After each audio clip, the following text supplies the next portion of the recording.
نحمده ونصلي ونسلم على رسوله النبي الكريم وعلى آله وأصحابه أجمعين.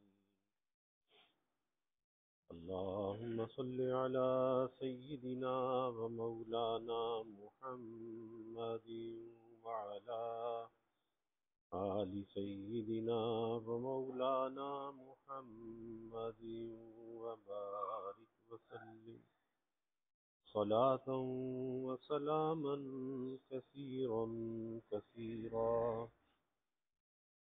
توفیق الہی اپنے مرشد پاک کی برکت سے حکیم الامت مجدد الملت حضرت تھانوی رحمۃ اللہ علیہ کے مواعظ کا سلسلہ چل رہا ہے. تعمیم التعلیم کے نام سے حضرت کا یہ واعظ چل رہا ہے، جس میں علم کی اہمیت پر بات چل رہی تھی کہ علم میں مشغول ہونے کے بعد وہ لذت آتی ہے کہ جس سے کبھی سیری نہیں ہوتی، اور یہ علم جو ہے یہ خدا تک پہنچنے کا راستہ ہے، اور یہ راستہ ایسا ہے کہ یہ کبھی قطع نہیں ہوتا. جتنا یہ راستے کو طے کرتے جاؤ یہ بڑھتا چلا جاتا ہے، بڑھتا چلا جاتا ہے، یہاں تک کہ انسان کی عمر جو ہے وہ ختم ہو جاتی ہے.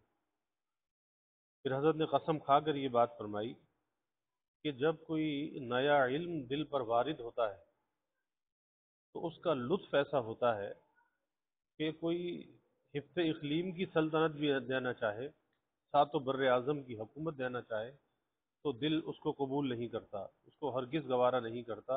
تو یہ اس طرح سے علم کے فوائد ہیں جس پر بات چل رہی تھی. آگے ایک نوجوان کا واقعہ بیان کیا کہ ایک شاعر کے پاس وہ شعر لکھا کرتا تھا، اور شاعر یہ کہتا تھا کہ یہ شعر 500 روپے کا ہے، یہ 1000 روپے کا ہے. وہ سمجھتا تھا کہ واقعی ایسا ہوگا. ایک مرتبہ اپنی ماں سے کہا کہ میرے پاس یہ جو ڈائری ہے، کتاب ہے، یہ 1000 روپے کی مالیت کی ہے. اس نے کہا کہ اچھا تو جا ذرا کنجڑن کے پاس سے جا کے ترکاری سبزی لے آ. اب وہ ڈائری لے کر وہاں پر گیا اور اس سے سبزی لی. اس نے کہا 1 پیسہ دو تو سبزی ملے گی. کہا جی 1 شعر میں تمہیں دیتا ہوں. اس نے کہا مجھے شعر کا کیا کرنا ہے، مجھے تو 1 پیسہ چاہیے. وہ شاعر کے پاس آیا، کہا جی یہ تو سارا دھوکہ ہے کہ آپ کہتے ہیں 500 روپے کا شعر ہے، 1000 روپے کا شعر ہے. تو شاعر نے کہا کہ تو گیا کہاں تھا؟ کہا جی سبزی والے کی دکان پہ. کہا کہ سبزی والا اس کی قدر کو کیا پہچانے؟ تو فرمایا کہ تو ایک غزل بتائی کہ یہ غزل ہے، اور یہ لے کر بادشاہ کے دربار میں چلا جا، اور بادشاہ سے یہ کہنا کہ یہ میں نے لکھی ہے، اپنے نام اپنی طرح منسوب کر دینا. وہ بادشاہ کے دربار میں چلا گیا.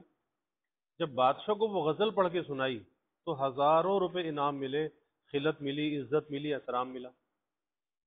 تو اس پر یہ بات چل رہی تھی کہ استاد سچا تھا، طالب علم نے غلطی کی تھی، شاگرد نے غلطی کی تھی کہ وہ اس شعر کے لیے کسی کنجڑن کی دکان پہ چلا گیا. تو فرماتے ہیں کہ دہلی میں ایک شاعر کی زبان سے بے ساختہ ایک مصرع نکل گیا: لخت برداز دل گزر دہر کے ز پیشم، کہ جو حسین بھی میرے سامنے گزرتا ہے وہ ایک ٹکڑا دل کا لے جاتا ہے. لخت برداز دل گزر دہر کے ز پیشم. اب آگے دوسرا مصرع نہیں آتا تھا، بہت پریشان ہوا، مگر اگلا مصرع ہی نہ آیا. ایک دن وہ اسی فکر میں بیٹھا ہوا تھا کہ ایک خربوزہ بیچنے والا گزرا جس نے کسی شاعر سے ایک مصرع بنوا لیا تھا، یا خود ہی اسی نے بنا لیا تھا، اور وہی مصرع صدا کی بجائے کہتا جا رہا تھا: من قاش فروش دلے صد پارہ خیشم. میں اپنے دلے صد پارہ کی ایک پھانک بیچتا ہوں. یعنی وہ تو خربوزہ کاٹ کاٹ کے بیچتا تھا، خربوزے کی پھانک بیچتا تھا. تو اب اس نے کیا کہا کہ میں خربوزے کو اپنے دل سے منسوب کیا. من قاش فروش دلے صد پارہ خیشم، کہ میں اپنے دلے صد پارہ کی ایک پھانک بیچتا ہوں۔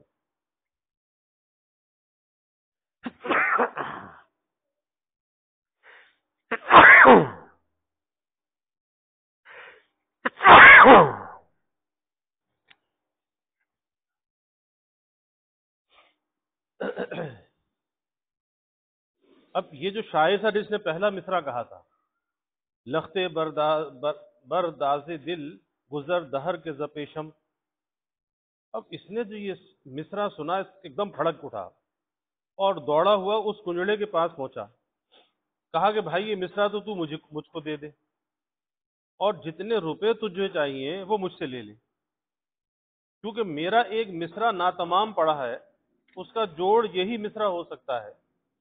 غرض 500 روپے میں یہ بات طے ہوئی اور شاعر 500 روپے میں ایک مصرع خرید لایا۔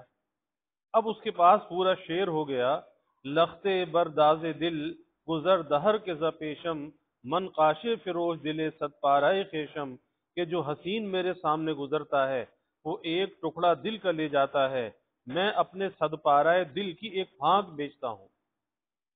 شاید آپ کی سمجھ میں مصرع خریدنے کا مطلب نہ آیا ہوگا۔ اس کا مطلب یہ تھا کہ یہ مصرع تو میری طرف منسوب کر دیا کرنا، اپنی طرف منسوب مت کرنا، یعنی گویا کہ اس سے جب خرید لیا تو اب یہ مصرع تم یہ کہنا وہ فلاں شاعر کا ہے، یہ میرا نہیں ہے۔ بس اتنی بات کہ اس نے 500 روپے دے دیے تھے، تو وجہ کیا تھی؟ وہی قدردانی، کہ اس ایک مصرے کی جو قدر ہے وہ شاعر جانتا تھا کہ کتنا قیمتی ہے، کیونکہ شاعر ہی اس کی قدر جان سکتا تھا۔ تو صاحبو، قدر وہ چیز ہے کہ اس کے ہوئے ایک علمی نقطہ 1000 مال و دولت سے بہتر ہوتا ہے۔ اس پر مجھے ایک حکایت یاد آئی کہ دہلی میں احمد مرزا فوٹوگرافر ہے، فوٹو اتارنے میں یہ اپنے فن میں ماہر ہے، مگر حضرت مولانا گنگوئی رحمۃ اللہ علیہ سے بیعت ہونے کے بعد انہوں نے زندہ کی تصویر بنانے سے توبہ کر لی۔ تو وہ اپنا قصہ بیان کرتے تھے کہ ایک جینٹل مین میرے پاس آیا اور مجھ سے پوچھنے لگا کہ آپ کے پاس مہدی علیہ خان کا فوٹو ہے یا نہیں؟ وہ کہتے تھے کہ میں نے اس سے کہہ دیا کہ بھائی اب تو میں نے اس کام سے توبہ کر لی ہے اور سب فوٹو تلف کر دیے ہیں۔ کہنے لگا شاید کوئی پڑا ہوا نکل آئے، تلاش کر لو۔ انہوں نے کہا کہ تم اس ردی میں تلاش کر لو، کوئی ردی کا ڈھیر تھا اس میں سے تلاش کر لو، شاید اس میں ہو۔ اس نے ردی میں تلاش کیا تو وہ فوٹو مل گیا جو نہایت صحیح فوٹو تھا۔ اس نے پوچھا کہ اس کی قیمت کیا ہے؟ احمد مرزا نے کہہ دیا کہ اب تو کچھ بھی نہیں۔ اس نے کہا کہ میں اس شخص کا فوٹو مفت نہیں لے سکتا کیونکہ یہ اس شخص کی توہین ہے، یہ ایسا شخص نہیں جس کا فوٹو بلا قیمت لیا جائے۔ احمد مرزا نے کہا مجھے تو اس کی قیمت لینا جائز نہیں کیونکہ شرعاً یہ مال مطقوم نہیں۔ اس نے کہا پھر میں تو مفت نہ لوں گا، آپ اس کو قیمت نہ سمجھیں، میری طرف سے ہدیہ سمجھ لیں۔ اور یہ کہہ کر جیب میں ہاتھ ڈالا تو 13 روپے نکلے۔ اس نے وہ سب ان کو دے دیے اور کہا کہ افسوس ہے کہ اس وقت میری جیب میں اتنے ہی روپے تھے، ورنہ میری نیت 50 روپے دینے کی تھی، اور 13 روپے بھی بڑی بات تھی اس زمانے میں۔ اس وقت تو آپ اسی رقم کو ہدیتاً قبول کر لیجئے۔ غرض بہت اصرار سے وہ شخص 13 روپے ایسے مال کے دے گیا جو مالک کے نزدیک ایک کوڑی کا بھی نہ تھا۔ غرض ہر فن کی قدر کرنے والے خوب جانتے ہیں کہ یہ کیسی قابل قدر چیز ہے۔ پھر یہ تو دنیا کا علم تھا، اس علم کا کیا پوچھنا جو کہ دین کا علم ہے، جو کہ آخرت کا ساتھی اور رضائے حق کا وسیلہ ہے، علم دین۔ فرماتے ہیں علم چوں بر دل زنی یارے شود، علم چوں بر دل زنی یارے شود، علم چوں بر تن زنی مارے شود۔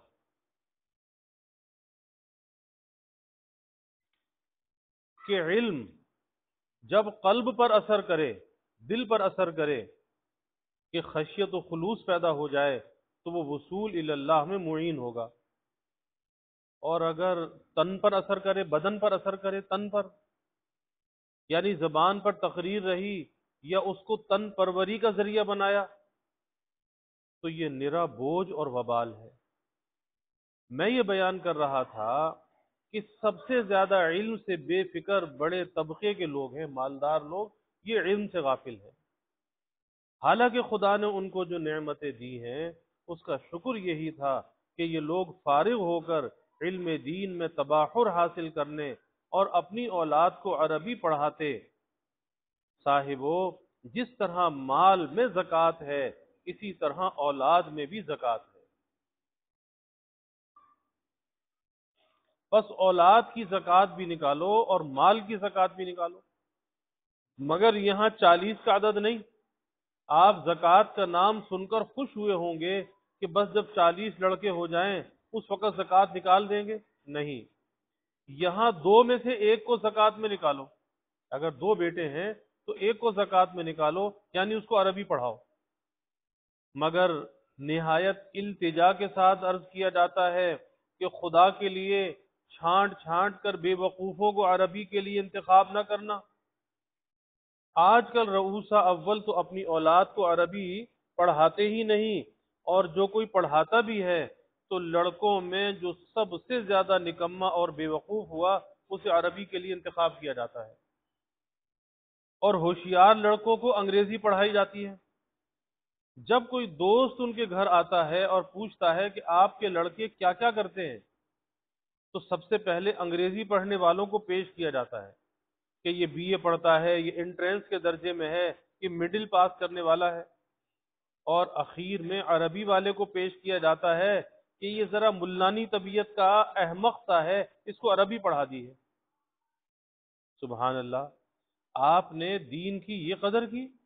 کیا رسول اللہ صلی اللہ علیہ وسلم کی علوم کی یہی قدر ہے؟ خدا تعالیٰ کے کلام کی یہی عظمت ہے؟ بھلا خدا اور رسول صلی اللہ علیہ وسلم کے علم کو سمجھنے والے یہی بے وقوف ہو سکتے ہیں؟ جن کو آپ انتخاب کرتے ہیں، اسی کا تو یہ نتیجہ ہے کہ علماء کے اندر وہ بات آج نہیں ہے جو ان میں ہونی چاہیے تھی. پھر اس پر لوگ کہتے ہیں کہ آج کل غزالی اور رازی پیدا نہیں ہوتے. میں کہتا ہوں کہ تم یہ الزام کس کو دیتے ہو؟ ان بے وقوفوں کو غزالی اور رازی کون بنا دے؟ تم اپنی اولاد میں سے ذہین لڑکوں کو عربی پڑھاؤ، دیکھو وہ غزالی اور رازی بنتے ہیں یا نہیں. خدا کی قسم، غزالی اور رازی اب بھی ہو سکتے ہیں. کیا مولانا محمد قاسم صاحب نانوتوی رحمۃ اللہ علیہ اور حضرت مولانا گنگوہی قدس اللہ سرہ غزالی اور رازی سے کچھ کم ہے؟ واللہ بعض تحقیقات میں حضرت ان سے بھی بڑھے ہوئے تھے. حضرت گنگوہی رحمۃ اللہ علیہ، حضرت نانوتوی رحمۃ اللہ علیہ غزالی اور رازی سے بھی بڑھے ہوئے تھے. مگر جب تم احمقوں کو دین کے واسطے منتخب کرو گے تو ظاہر ہے کہ تمہارے مقتدا بھی احمق بنیں گے. ان میں عقل کہاں سے پیدا کر دیں؟ شمشیر نیک زاہد بدچو کنت کسے، نہ کس بترتیب نشوت حکیم کس. کہ عمدہ تلوار برے لوہے سے کیوں کر کوئی شخص بنائے؟ کہ تلوار بنانی تو اچھے لوہے سے بناؤ، برے لوہے سے کیسے تلوار بنے گی؟ نا اہل تربیت سے اے عقل مند آدمی نہیں ہو سکتا. کوئی نا اہل ہے، کیسے اس کے اندر عقل ڈالی جائے؟ مگر ان احمقوں کو تو ان کی حماقت ہی مبارک ہو گئی. اگر وہ احمق نہ ہوتے تو ان کو بھی انگریزی میں ٹھونس کر آپ جہنم کا کندہ بنا دیتے، اور اب وہ دین میں لگ گئے. خدا کو راضی کرنے کا طریقہ ان کو معلوم ہو گیا، اور انشاءاللہ تعالی وہ جنت کے مالک ہوں گے. قیامت کے دن ان کی حماقت کام آئے گی، اور دنیا میں بھی وہ علم دین کی برکت سے تمہارے مقتدا ہو گئے. اس حماقت کے مبارک ہونے پر مجھے عارف شیرازی کا قصہ یاد آ گیا کہ وہ یہ کہ با الہام غیبی حضرت شیخ نجم الدین کبریٰ رحمۃ اللہ علیہ کو حافظ کی تربیت کا حکم دیا گیا. حافظ شیرازی کی تربیت کا حکم ملا. اور پتہ بتلا دیا گیا کہ حافظ فلاں رئیس شخص کے بیٹے اور فلاں جگہ کے رہنے والے اور ایسے ایسے ہیں۔ چنانچہ شیخ منازل طے کرتے ہوئے شیراز پہنچے، شیراز ایران میں ہے، اور حافظ صاحب کے والد صاحب کے یہاں مہمان ہوئے۔ انہوں نے بہت تعظیم کی اور خاطرداری کی۔ پوچھا کہ حضرت نے کیسے تکلیف فرمائی؟ فرمایا کہ ہم تمہارے بیٹوں کو دیکھنا چاہتے ہیں، تم اپنی اولاد کو ہمارے سامنے پیش کرو۔ انہوں نے اپنے لڑکوں کو پیش کر دیا جو متعدد تھے۔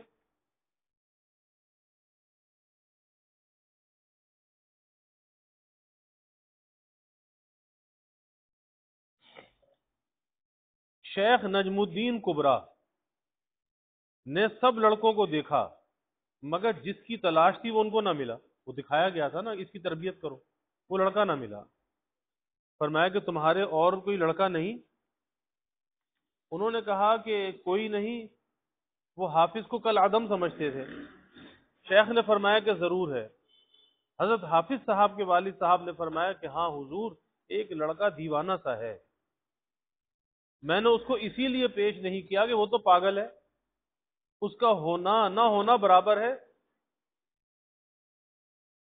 دیکھیے، انہوں نے حضرت حافظ کو ایسا کالعدم سمجھا کہ ایک بار تو انکار ہی کر دیا کہ میرے اور لڑکا ہی نہیں۔ حضرت شیخ نے فرمایا کہ مجھے اسی دیوانے کی ضرورت ہے، اسی کو بلاؤ۔ حافظ صاحب کے والد صاحب نے نوکر سے کہا کہ ارے اس باولے کو ذرا تلاش کر کے لا، کہیں جنگل میں مارا مارا پھر رہا ہوگا۔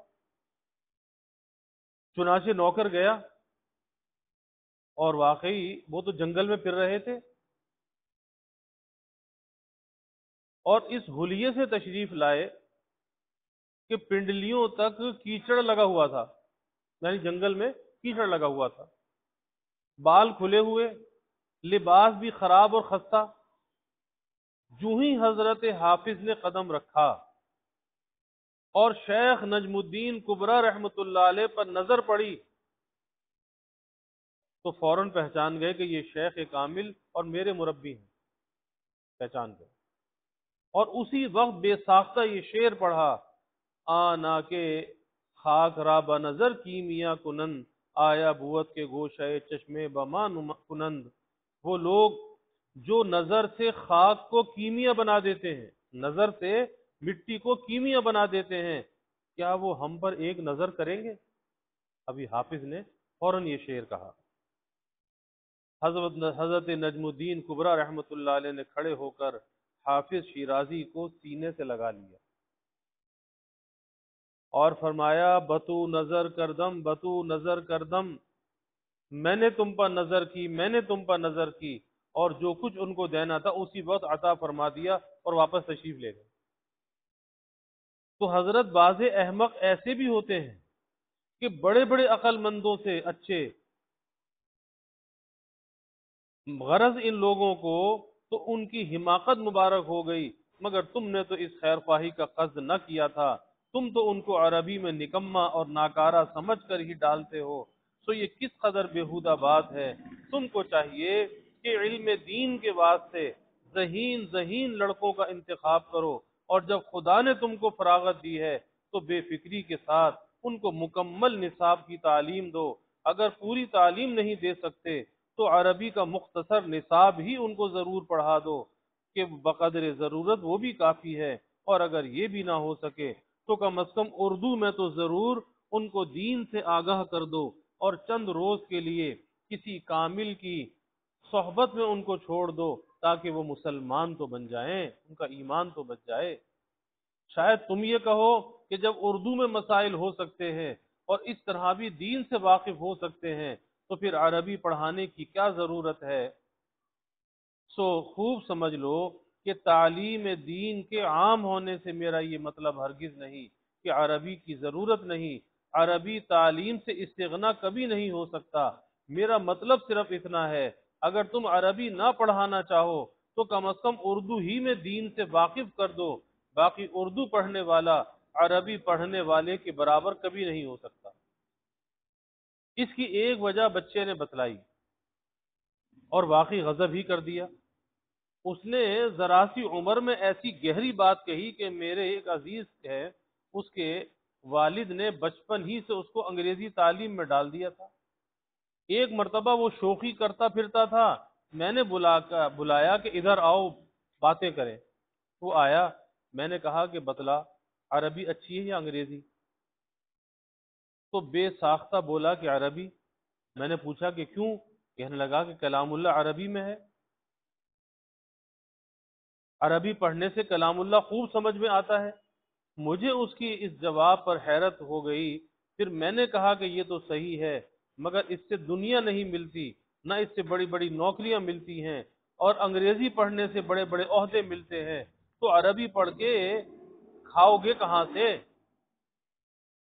اب اس کا جواب کس قدر گہرا اس نے دیا، کہنے لگا جب آدمی عربی پڑھتا ہے، جب آدمی عربی پڑھتا ہے تو وہ اللہ کا ہو جاتا ہے، پھر اللہ تعالی لوگوں کے دلوں میں ڈالتے ہیں کہ اس کی خدمت کرو، لوگ اس کی خدمت کرتے ہیں، اس لیے وہ پریشان نہیں ہوتا۔ میں نے کہا کہ یہ بھی ٹھیک ہے، مگر یہ ذلت کی صورت ہے کہ لوگوں کے نذرانوں پر پڑا رہتا ہے۔ کہنے لگا ذلت تو خود مانگنے میں ہے، اور اس میں کیا ذلت ہے کہ لوگ اس کو خوشامد کر کے دیں؟ میں نے کہا کہ واقعی تم خوب سمجھے۔ پھر میں نے کہا کہ تم کیوں انگریزی پڑھتے ہو؟ کہنے لگا کہ ہم کیا کریں، ابا یہی پڑھواتے ہیں۔ میں نے اس کے والد سے کہا کہ تم نے ناحق اس لڑکے کو انگریزی پڑھ میں ڈالا، اس کو تو عربی ہی سے مناسبت معلوم ہوتی ہے۔ پھر یہ واقعہ میں نے ان کو سنایا، وہ بھی آخر اسی کے باپ تھے۔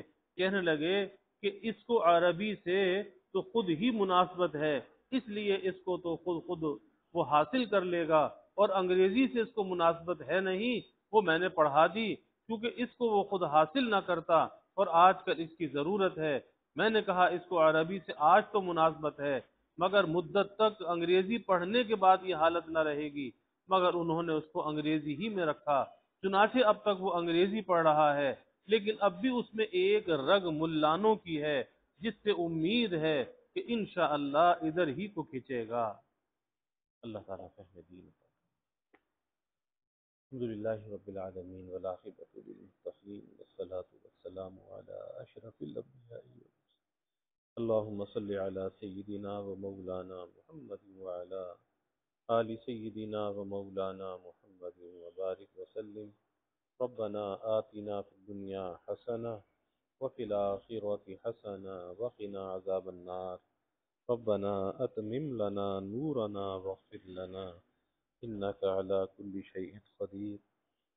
اللهم أعنا على ذكرك وشكرك وحسن عبادتك۔ اللهم أرنا الحق حقا وارزقنا اتباعه، وأرنا الباطل باطلا وارزقنا اجتنابه۔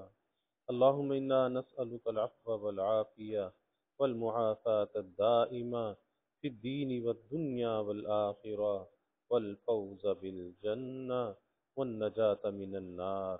اللهم إنا نسألك من خير ما سألك منه نبيك سيدنا محمد صلى الله عليه وسلم، ونعوذ بك من شر ما استعاذك منه نبيك سيدنا محمد صلى الله عليه وسلم، وأنت المستعان وعليك البلاغ، ولا حول ولا قوة إلا بالله، وجزى الله عنا محمدا صلى الله عليه وسلم ما هو أهله، وصلى الله تعالى وسلم على النبي الكريم، آمين۔